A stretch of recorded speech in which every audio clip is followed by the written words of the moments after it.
Olá, então eu faço esse vídeo, né, para o Prêmio Vivências. O meu nome é Gabriela, Gabriela Zabo.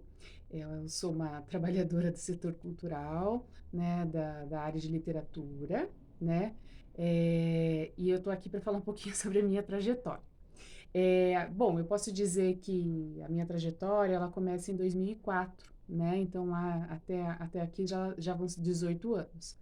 2004, quando eu entrei para o curso de literatura, de letras, né, de graduação.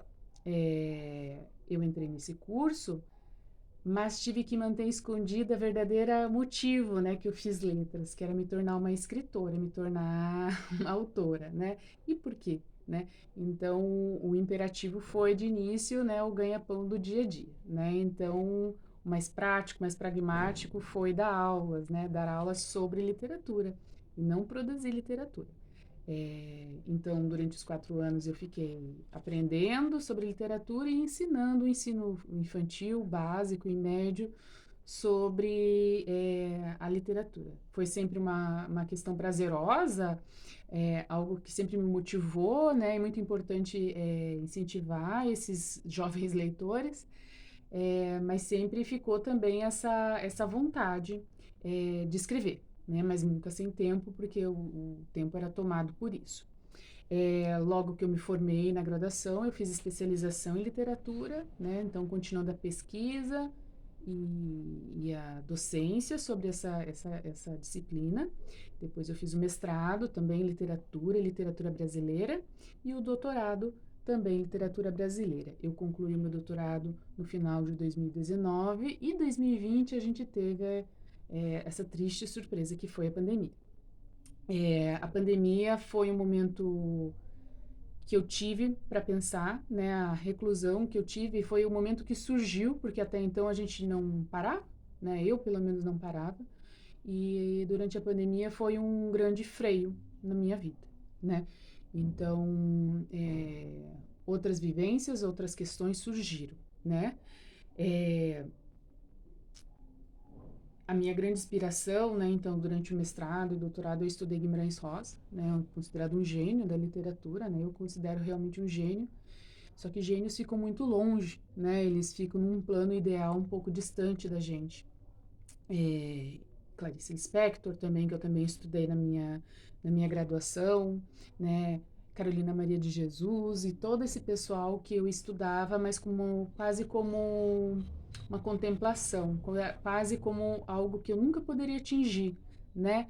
E do alto que eles estavam sempre me reprimiu nessa empreitada, né? Por que escrever, né? Por que escrever se eu nunca vou escrever como eles, né?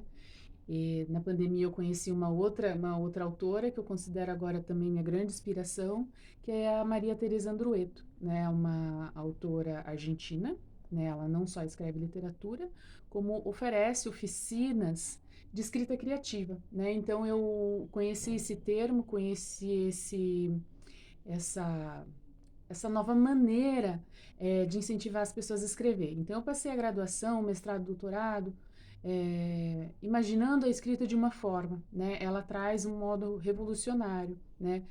Uma motivação simples, né? A gente não escreve para ser gênio, a gente não escreve para tentar tirar o lugar do Guimarães Rosa, da Clarice Lispector. A gente pode escrever para pares, para pessoas que estão do nosso lado, para o nosso vizinho, né? Então essa pode ser a nossa grande motivação, né? Então é isso que ela traz e que eu acho revolucionário, né? Então eu também a conheci numa oficina de escrita criativa que foi ministrada aqui virtualmente durante a pandemia, né? Que se chama De Próprio Punho, oferecida pelo Rafael Ginani, e foi um grande impulso na minha vida, não só a autora Maria Teresa Antrueto, as suas obras, como também o próprio ministrante, né, da oficina, o Rafael Ginani.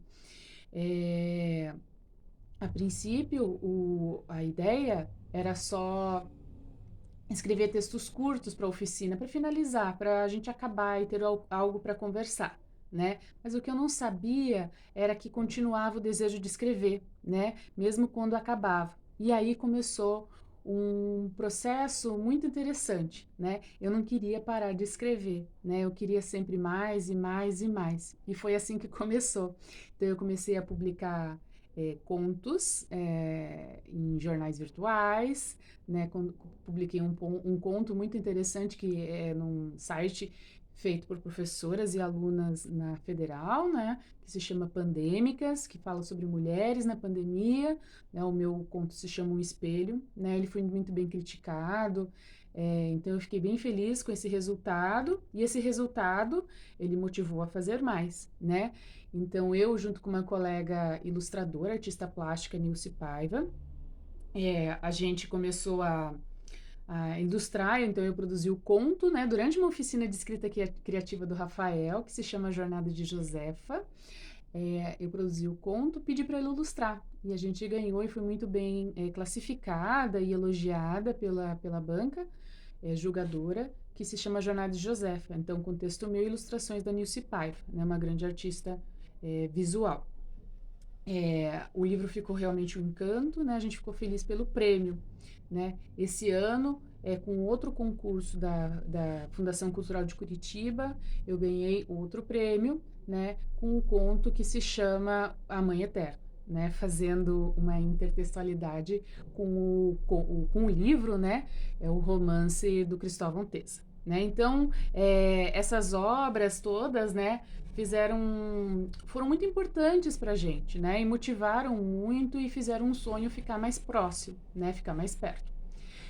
Logo em seguida, começou um trabalho inesperado, né? E essa questão de que a arte, né? Ela realmente cura, ela pode ser um tratamento para a gente, né? E principalmente no momento que foi de pandemia, né? Então, eu comecei um trabalho como ilustradora e em breve vai sair um livro ilustrado, né? E escrito pelo Rafael Ginani, né? Que é o autor do texto e foi ilustrado por mim, né? Então, em breve vai estar nas livrarias. Então, é uma trajetória interessante, né, em que a pandemia foi algo muito triste para todo mundo, trouxe muita tristeza em todas as famílias, mas ela fez a gente refletir um pouco mais, né? Fez a gente olhar para dentro de si, parar um pouquinho e pensar quais são as nossas motivações, que eu trazia lá talvez desde a infância, né? Com esse sonho de ser escritora, de ser ilustradora, de trabalhar com literatura de forma tão intensa, né? Bom, aí como não bastasse, né? A gente continuou essa trajetória e eu e a Nilce Paiva fizemos um site, né? Produzimos um site, fizemos páginas nas redes sociais e começamos a oferecer as nossas próprias oficinas de escrita literária. Aí diferente, né? Então a gente pode anexar o site, né? Então é o www.escreva-para-uma-criança.com. E lá a gente começou a incentivar as pessoas a escrever para uma criança, né? Então as oficinas de escrita criativa, poucas são as que oferecem para escrever para uma criança, como público, uma criança, né? Então essa a gente fez com esse objetivo, então de escrever, que os adultos escrevessem e ilustrassem para uma criança, né? O resultado foi espetacular, né? Nós tivemos alunas do Brasil inteiro, então tivemos vários alunos. Ele não teve fim financeiro nenhum, né? A gente não ganhou recurso, não foi feito com verba de edital nenhum, né? A gente fez por própria vontade mesmo, de fazer as pessoas sentirem um pouquinho do que é escrever, né? Como é importante escrever para você extravasar todos esses sentimentos, né, que a gente sentiu durante a reclusão, e o quanto que a gente não precisa almejar, né, o prêmio Camões, a gente não precisa almejar um jabuti, né, a gente pode escrever para o nosso neto, esse era o objetivo, né, para o nosso neto, para o nosso sobrinho, para o nosso filho, escrever a história dele, né, ou escrever a história da nossa infância para ele e deixar como essa herança simbólica, né? Que a gente às vezes esquece de contar para os outros e contar para os nossos filhos e vai estar ali registrado, né? Um desenho muito autônomo e muito ingênuo, né? Muito muito simples, mas feito de coração, feito com vontade, né? Essa vontade de expressão, essa vontade do transpor simbólico, né? Então, esse que foi o nosso objetivo, né? Então, tá saindo um livro ilustrado também, que foi feito pelas alunas, né? Eu produzo o texto de prólogo, né? Com esse objetivo de mostrar que todo mundo pode escrever, né?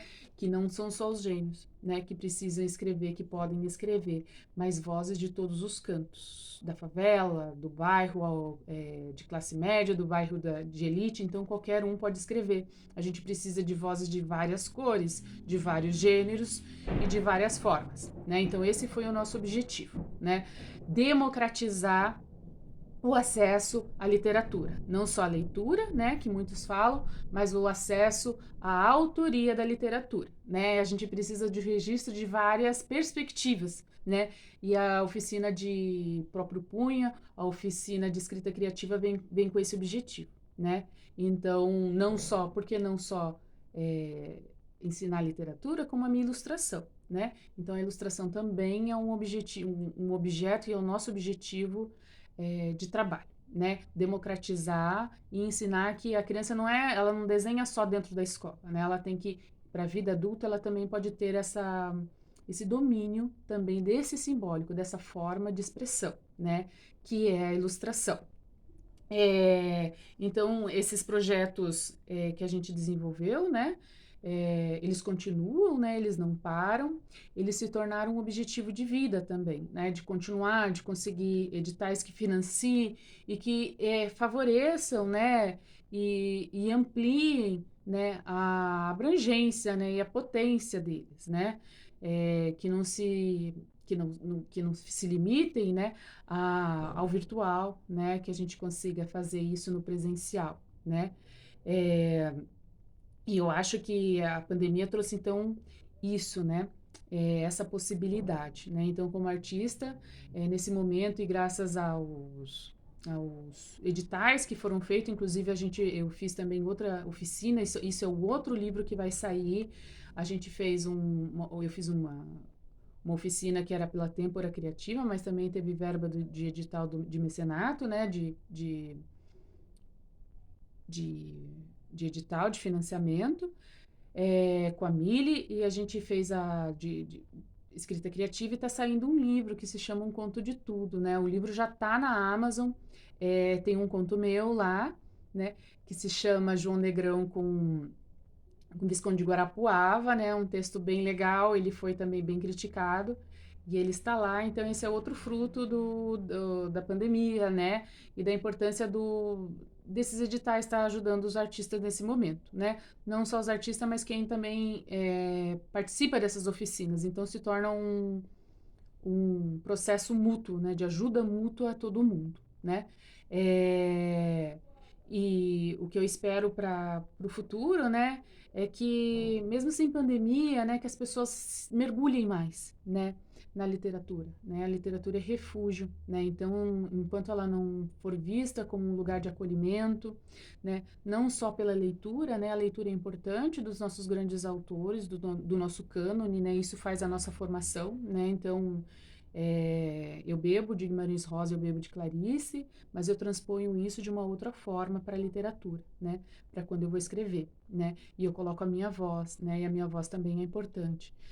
Então as pessoas têm que entender esse papel da literatura, né? Não só de formação, né? Quando a gente lê, mas quando a gente diz, né? Com a nossa própria voz, né? Então isso que eu acho importante e que eu desejo, né, que no futuro, né, mesmo quando não tiver esse processo de restrição, né, de circulação, que as pessoas elas percebam isso, né? A gente só consegue transpor esse universo, né? E a gente consegue é, unir a outros mundos, né? E a outras vivências, por meio da literatura, por meio da arte, né? Então é isso que eu espero que aconteça, né? Que a literatura seja vista como algo que qualquer um pode acessar, né? Independente da classe social, independente da cor, né? Então que ela seja vista como um objeto simples, né? Que cada um pode manusear da forma que quer, né? Não precisa ter formação para isso, não precisa ter mestrado, doutorado em literatura para você fazer isso, né? Você pode ter o teu ensino médio ou nem isso e você pode fazer arte, né? Você só precisa de uma caneta, você só precisa de um objeto simples para você conseguir produzir arte, né? Então é isso que eu preciso, né? E para viver e eu desejo que isso aconteça nos próximos passos, né? Que eu consiga me dedicar mais à arte, né? Claro que o mundo acadêmico é maravilhoso, mas também poder vivenciar o mundo da arte é incrível, né? E juntar esses dois universos que se parecem tão distantes seria o meu ideal. Obrigada.